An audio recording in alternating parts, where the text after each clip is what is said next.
If you ask me at this stage of my life, it's yoga, yoga, yoga.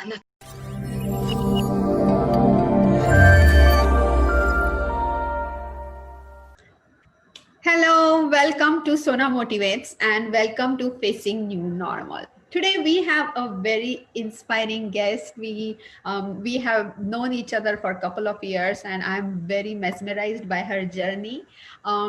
Today we have Radhika Chikne with us. She is a certified Hatha Yoga teacher, trained from Isha School of Hatha Yoga.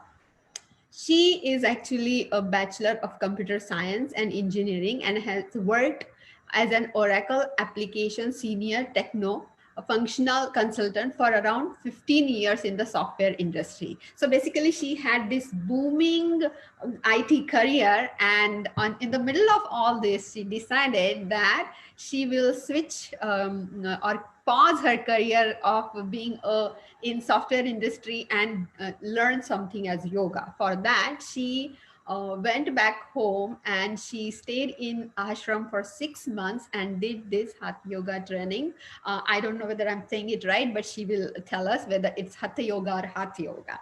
So without further delay, let me introduce you to Miss Radhika Chikne here, and let's understand more about her first, and then I will start our interview today. So those who are joining me today, thank you very much. Let's face our new normal with our new guest and very inspiring journey from Radhika. So Radhika, go ahead and tell us a little bit more about yourself.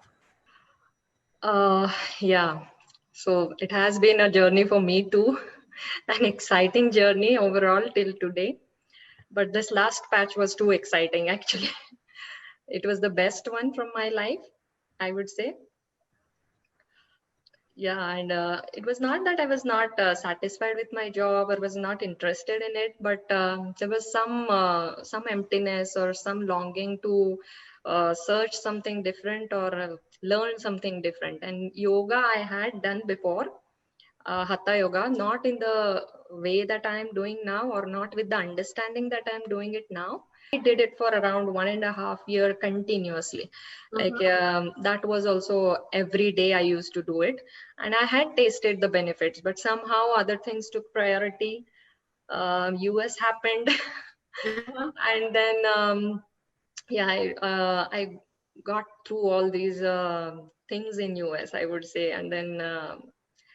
After actually 6 to 7 years staying in US, then suddenly I started looking forward for something else, and Okay. then this is what it Okay, is. okay. So here she means that that was her journey, that we all we strive to get ahead in our career, and this was her goal to reach somewhere where she would be more challenged with her work, and she got a great job here. She started working and being busy like everybody else, but she had that longing because she had already done yoga for 1.5 years back home. She thought, okay, let me try something else. That's what she was saying. And since our whole channel about Sona Motivates is more about passion, even our G Foods is about passion. First, my first and the very important question to is, what are you passionate about? Well, if you ask me at this stage of my life, it's yoga, yoga, yoga. Nothing else that I'm passionate about now, at least. It Uh-huh. has been different at different times in my life. I want to experience it to Mm-hmm. its full depth and dimension, I would say. So, like you said, there when we say the word yoga, everyone has a notion of their own. What is it? Some feel it is standing upside down on your head, and Exactly. some feel it is just a stretching exercise, twisting and turning your body, holding your breaths, and all. But that is not actually what yoga is what I understood when I came across Isha Foundation and the courses that they offered, or the yoga that they offer. Yoga is just a way of being how you are. That is yoga. You should be you are, if you are a joyful all the time, fully involved in whatever you are doing, that means you are in yoga. Mm-hmm. So anything which is devoid of love involvement is not yoga. But in whatever you are involved, completely totally involved with full attention, that is yoga, is what I got to know when I started with Isha Foundation a few years back. So yeah, and from then, what Sadhguru, so Sadhguru is a founder of Isha Foundation. and he's a yogi and a mystic. So what he says is, or of course, the science is also saying the same thing now, that the things around you and you are one. It's simple, one energy, and you don't understand that, like, you feel these fingers are yours, right? So Uh-huh. similarly, you should be able to feel everything around you as yours. And hatha yoga is just a part of yoga. It is a branch of yoga. Uh-huh. It's called hatha yoga. Ha is sun and ta is moon. Yeah, so it's sun Okay. moon yoga, they call it Okay. as. This is basically getting the alignment of your body in Uh-huh. alignment with the cosmos geometry, the geometry of your body. Once that is aligned, it seems you get to have that experience of knowing everything, the source of creation, and to the oneness or the union with everything around, both animate, inanimate. So waiting for that, trying for that. That's Awesome. That's so Natasha. that that sounds very, very interesting and intriguing. It's definitely a different definition of yoga I have heard today. So basically, you are stressing the fact here that yoga is basically just being in the moment and enjoying it thoroughly without getting attached to it. Of course, that's what you meant. Okay, thank you. Okay, so now my question still starts with your journey. That what motivated you to pause your flourishing career and explore the mind, body, soul aspect by physically living in ashram for 6 months? Because there are so many yoga classes around, and if you really wanted to pursue, you could have done it online somewhere, because there are so many yoga certifications. So what actually pulled you so much that you decided to take such a drastic step? Because I'm sure there must be so many of our friends who would like to do the same, but they are not able to push themselves out of this comfort zone. So tell us what exactly happened with you. Yeah. So, have you heard about Yoga Sutras? What Yoga Sutras are? No, no. So, Patanjali, who is called as the father of modern yoga, he Mhm, has written these Yoga Sutras. Sutra mhm, literally means a thread, mhm. or you can say a formula in modern language. Uh-huh. So he has written Yoga Sutras, which, when you follow those, like, the first chapter of those Yoga Sutras is just a half a sentence. It says, and now yoga. That's the only thing you have in the first chapter. So what does that mean, and now yoga? Uh-huh. So it what it means is, if you feel that, new paying job or a new car or a big home is going to satisfy you, it's going to fulfill you, then it's still not time for yoga. If you have tasted everything, Mhm. money, power, pleasure, everything, if you have tasted this all and then still it is not fulfilling you, and you know now all of these things are not going to fulfill me in any way, then it's time for yoga. So I feel something of that sort happened with me. Fortunately, since I was a child growing up, I had some rough plans. I never had a concrete plan as such. I would become so and so. Everybody usually has it. I want to become a doctor, engineer. I never had anything as such in my plans. I just had dreams. Okay, looking at the people around. Oh, earning money looks good. So I should have more money to, so that I can spend as I wish to. Have a big home, have a nice loving husband, and children. All that was, normally we have those dreams, and those were my rough plans. Fortunately, all of them came true for me with not much difficulty, I would say. Wasn't that it was not difficult. I had to pass through many challenges too, but then it was a little easier, I would say, till the time I reached here. And then suddenly one day it was like, I had nothing to chase for. I think we had talked about this before also, like, Sonali, I don't feel anything looking forward to. I'm not feeling like doing anything. There is no dream to chase, there's no goal in my life. And my husband is to always like, have something in your goal list, so that it always keeps you going on. And I said, I have nothing now. Whatever I had dreamt for, mostly materialistic, everything is fulfilled, and then I had nothing. It left a kind of a void in me, Mhm. and I started complaining about everything around me. I had a very good job. anyone would just envy the kind of job I had. I had all the facilities that a working woman would like to have. Everything, yeah, literally everything in my job. There also I was complaining quite. If something happened, I used to like get frustrated and irritated, complaining mode. Same happened in my home also. Most helping husband, and everything was just in Marathi they say sukh totst. That was a kind of a thing that was happening with me, and I didn't know why this is happening. And that's the time when I came across Sadhguru and his videos on YouTube. We usually go on internet, and then these videos just caught hold of me. It was so interesting. I could relate to so many things that he was talking about. He used to talk very simple things, and I literally related with most of the things that he was talking. And I started hearing him hours to end. After my dinner, that was my only job. Take a mobile and listen to his videos till night 12, 1, 2. You don't know how much I have heard about him, like his videos. I would read his articles and a lot. And then I came across inner engineering course which Isha Foundation offers. That's the basic course that they offer. I took that course and it changed me thoroughly. Like when I went, I was a different person. I came back as a different person. I mean, the same person, but totally different outlook towards life. So after inner engineering, they teach us a Shambhavi Mahamudra Kriya, which is a 21 minutes Kriya, which I followed. I followed it continuously for 1 year.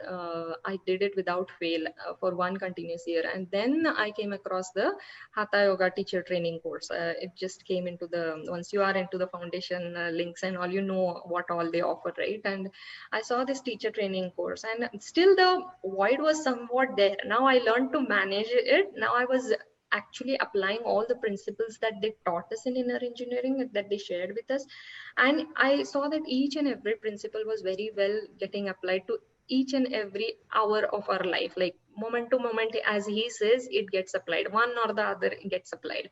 So I was doing that, and it was much better, but still there was some longing and something to search for. And then what he said is, through Hatha Yoga, you can, the things that I told you, like you align your geometry with the cosmic geometry and you get to know all this. This was very interesting and curious. I was really very curious about it.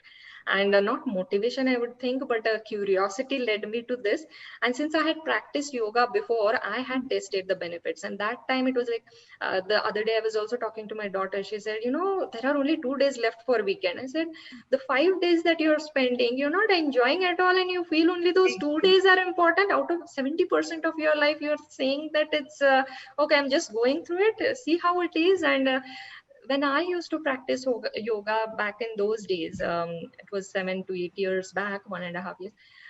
Saturday, Sunday, Monday, Tuesday, everything was the same for me. I mean, I was looking forward to weekdays also with the same excitement, and same excitement was there for the weekends as well. And I somehow wanted to bring that back. I didn't wanted this, usually in US, it's weekend, you do everything, and weekdays you're just dragged out with work and all. Finally, I decided, as Sadhguru also says, like, establish yourself first in yoga and then act. So I thought, why not start establishing yourself first? So literally stopped everything, took care of whatever was to be taken care, and then I left for the ashram. Beautiful. So that's what pulled her towards yoga. But that was very beautiful journey, because I have witnessed it myself with you, because I was just in touch with you while you were there. I have seen what you must have gone through, but it has changed you drastically. And we are so fortunate that you are sharing this wisdom with us today, and always whenever we meet.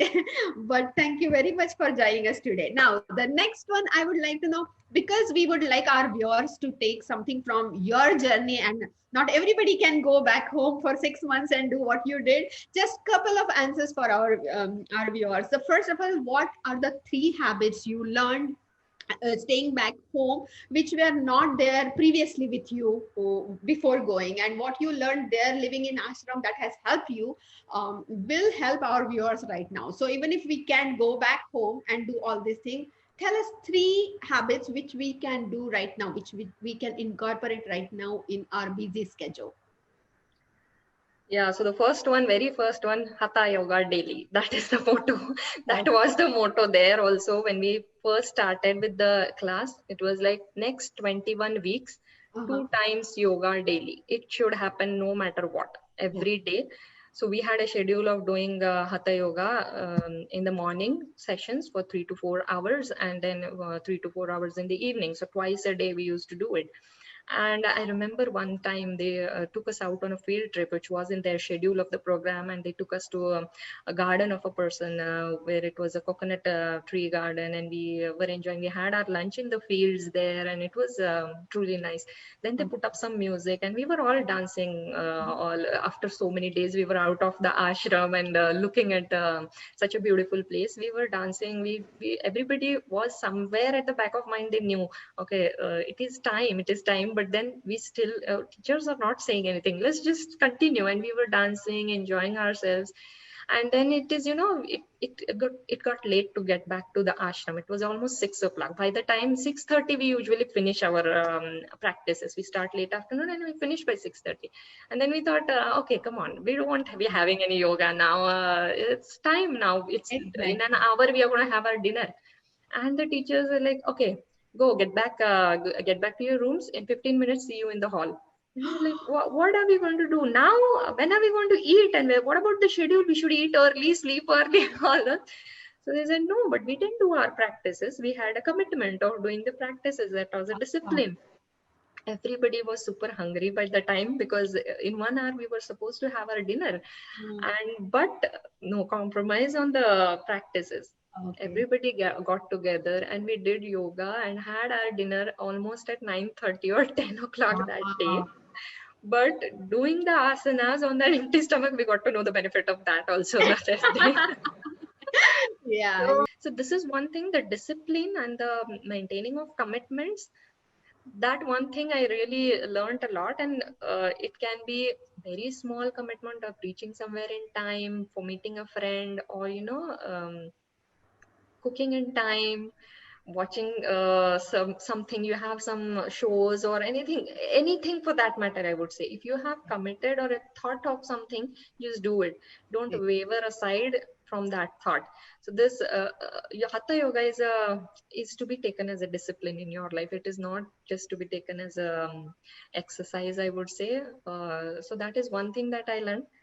Second habit is eating eating twice a day only. I was like, I was scared. How am I going to survive? I was eating literally every 2 hours, and how am I going to survive?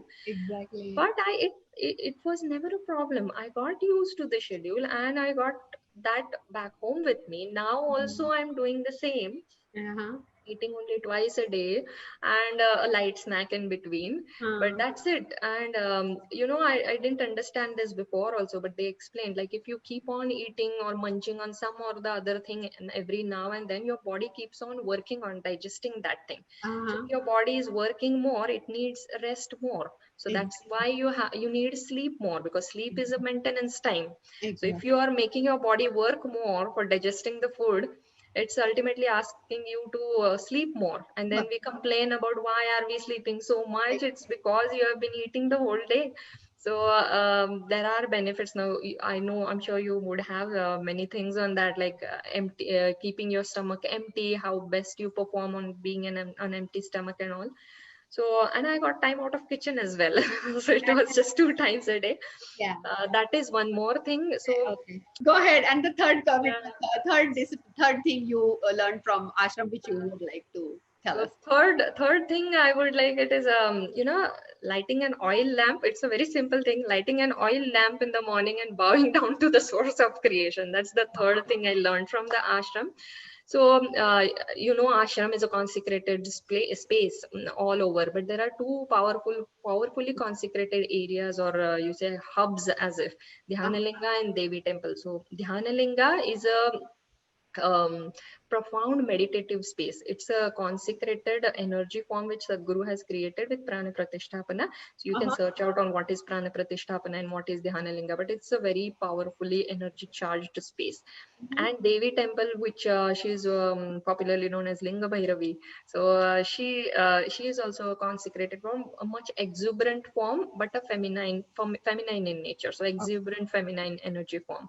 But now that I have taken it up as doing it as a ritual kind of a thing, you can say, and you can just bow down to any energy, but take some 5 minutes off out just by yourself and just bow down to something, anything which you regard as higher than you. Or lighting a lamp is more conducive because it creates a certain space, a charged space around it. The etheric space around the lamp is changed and charged when you light an oil lamp, and makes you more receptive. So for those who it is You prefer lighting up the oil lamp than oil the lamp. candle. That's what you mean? Right. And to be specific, you can use sesame oil, or if not, then ghee. So that makes it more charged space. You can feel the difference, definitely. Anyway, so these were the 3 points. Of course, this time our interview is a little longer, but just please bear with us because this is very interesting. There is a lot of interesting stuff coming up for you guys. Of course, talking about nutrition, after we both talking so much about 2 meals, tell us 3 nutritional food we should include in our diet, which you included there in ashram, and that will help our viewers, our motivators today. And of course, I would like to learn about them too. So 3 nutritional food which you would like us to include. What would I tell it in front of you? You have it a whole list actually. Anything that I would speak would be like a child. Oh, okay. Yeah, but I am not that conversant about much about nutrition. Whatever I know is from ashram. Whatever I have learned is from the ashram. So first thing that I would like to say is, peanuts or groundnuts. Okay. If that you can include, they used to serve us peanuts both times, lunch and meals. You would not imagine a spoonful of peanuts every day would just give you all the majority of the protein needs that a vegetarian needs. By the way, usually they say vegetarian needs proteins, they don't get it, but a spoonful of nuts every day. So they used to give us soaked nuts in the morning and roasted peanuts in the evening. So they used to soak the groundnuts in the night and soak it overnight and then give it in the morning. Second, I would highly recommend is millets. So millets are small in shape, round in shape, if somebody doesn't know, and they come in the colors of white, gray, red, and yellow. So millets are way higher in nutrition than rice and wheat that we consume daily usually. So the same amount of millets that we use, it nutrient to nutrient, if you compare, it is way higher than rice and wheat. We would have millet in the morning, in the evening, every meal we used to have millet. There are so many preparations, and I didn't know such millets exist. What all I know was just jowar and bajra. That was what back home that we use. But there is foxtail millet, kodo millet, prozo millet. There are so many millets, and it is actually a solution for malnutrition. It is an exceptionally profound thing to have. Kids usually should be given it in terms of in regular diet as well as snacks. There are many recipes you could just search on it. So millet, and lastly I would say pulses.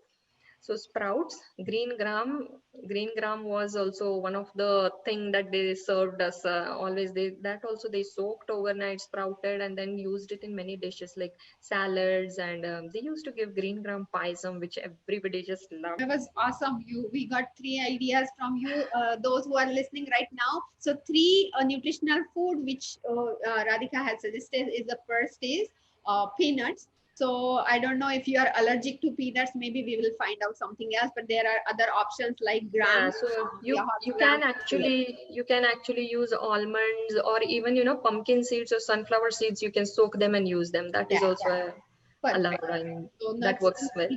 If you need any information of any of these, please leave us a comment and we'll make sure we will provide you with all the details where you can find them, what we were talking about. And if you need recipes, I can make few recipes and post them as well. So that will help you, including the soup she was talking about or the porridge. So this was it. And one last thing before we leave, just last 5 minutes, please stay tuned with us, that only one thing which you would like our viewers to know, those who would like to watch just for last 5 minutes, that what would you like them to take away with them today, right here? Takeaways, we talked about a lot of things. In order to summarize this all, I would say, consider three basic fundamentals. It's called RAD. So that's rest, activity, and diet. If you take care of these three fundamentals, you're full of health, wellness, happiness, whatever you want to say. So by diet, I would just like to tell that you try to have your diet 50% raw and 50% cooked. That's the way we used to have it in ashram. We used to start our food with fruit, then comes the salad, then peanuts. So this becomes half of the food actually. And then you have your cooked food, whatever you have, rice, millets, wheat, whatever you have. So that brings it to a very good diet. That speaking about diet, and then you have activity, of course. Have one hatha yoga practice at least. Learn anything that you that suits you according to the intensity or the time that you could spare. There are a variety of options. Have one hatha yoga practice and one pranayam. By pranayam I mean breathing practice. Any one pranayam, they are freely available on Isha website and Sadhguru app also. So you can just pick up and just have one hatha yoga and pranayam by your side, which you would practice daily. It's I know you would be doing gym and all, but this is very much important to have one hatha yoga practice and a pranayam. Everybody should do it, I would feel. And talking about rest, if everybody would say sleep. So I know sleep is important, yes, but the most important thing that we get out of sleep is restfulness. So more important is your body being restful throughout the day, not only during the sleep. Sleep gives you might have found that if even if you sleep for 8 hours and you wake up, sometimes you're not restful. So that's not the only thing. If there is friction within your body, in your mind, it doesn't make your body restful. So you should be in a restful state the whole entire day when you're working. So get to know how to do that. Inner engineering did that to me. Shambhavi Mahamudra did that to me. I would highly recommend going for inner engineering if you can. That's the very easy way, I would say, to try and keep your body restful the whole day. So yeah, these were the three fundamentals that everybody should take care of. RAD. To our viewers who would like to know more about inner engineering or hatha yoga practices or anything about diet, please leave us a comment and we'll make sure that we'll provide you all the links where you can also do it online, because I think previously inner engineering course wasn't offered online, but recently I saw some posts that they have started offering online. So if you guys are ready, because there are so many people watching right now, and I know one of the Gautam Buddha saying, it's a very prominent saying I always and I have heard it from one of a very good friend of mine. She is very spiritual, and it is when the student is ready, teacher appears.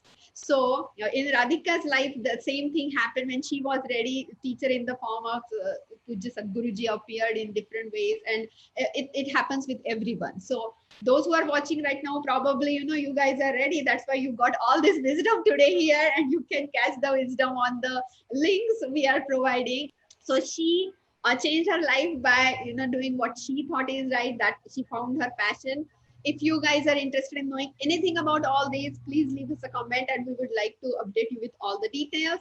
Thank you very much for watching today. It was a very mind-blowing and very wisdomful of the talk today. Thank you very much, Radhika, for joining. This was a great session. We are looking forward for many more sessions from you. If you would like one online class for us, for Sona Motivators, let us know sometime later.